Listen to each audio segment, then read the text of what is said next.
Well, good evening, ladies and gentlemen, and thank you for joining us at our press conference tonight. My name is Representative Matthew Dowling, representing the 51st Legislative Districts in Fayette and Somerset County. I stand with two of my colleagues who have co-sponsored legislation that we'll be talking about here momentarily. The reason we called today's press conference was to talk about Governor Wolf's declaration of a state of emergency in order to address the state's opioid addiction epidemic and the fact that we'll be treating it like a natural disaster. Before I go any further, I'd like to commend the governor for his efforts to shine a light on this very important issue. The opioid epidemic hits close to home, especially in my district. This has been an issue that has been a priority for me since I've taken office, and an issue that I know has touched almost every single family at some point in time. The opioid and drug epidemic continues to be one of the largest issues facing our Commonwealth, and I, along with my fellow members of the House Republican Caucus, have worked diligently over the past 12 months to adopt new laws, all relating to combating opioid addiction and applying additional measures of prevention. Now, in that point in time, to the best of my knowledge, I don't know that the governor has ever spoken to the General Assembly about the need for legislation to grant the Secretary of the Department of Health the authority to declare a public health emergency. Though again, I commend his efforts. While I agree that it's a great idea to improve policy and ensure taxpayer dollars are spent accordingly, and I'm glad that the governor has finally decided to take up this issue, he's skirted the role of the General Assembly. We're here to help. And skirting the role of the General Assembly can be counterproductive and lead to unintentional consequences. According to 35 PA Consolidated Statute 7102, a disaster is a man-made disaster, a natural disaster, or a war-caused disaster.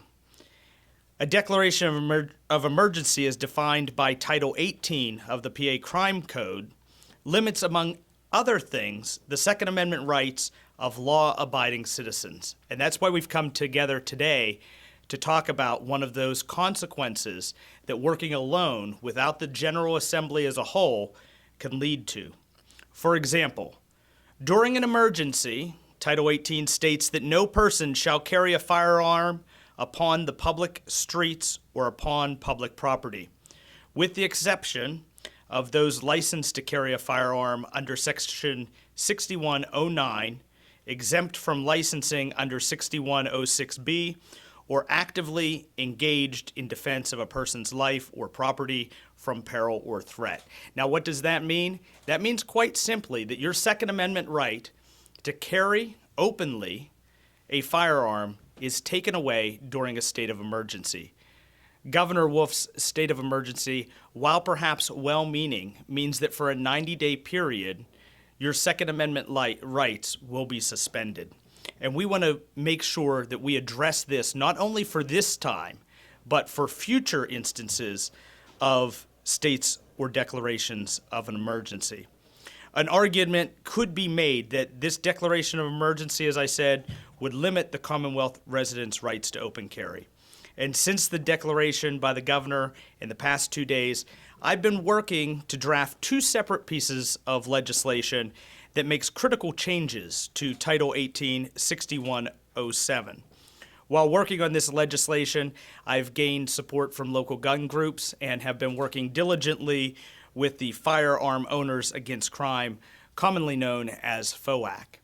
These pieces of legislation would address this problem for the future and I think would point the Commonwealth in the right direction when we're looking at the Second Amendment rights of all members of the Commonwealth during a declaration of emergency. I know that there are others within the State House that are working on separate bills, separate pieces that address this very issue, and I am excited to be going back to Harrisburg towards the end of the month, where we will come together, perhaps merge some of these bills and ideas, and hopefully run something very quickly on the House floor that will allow us to address this very critical issue.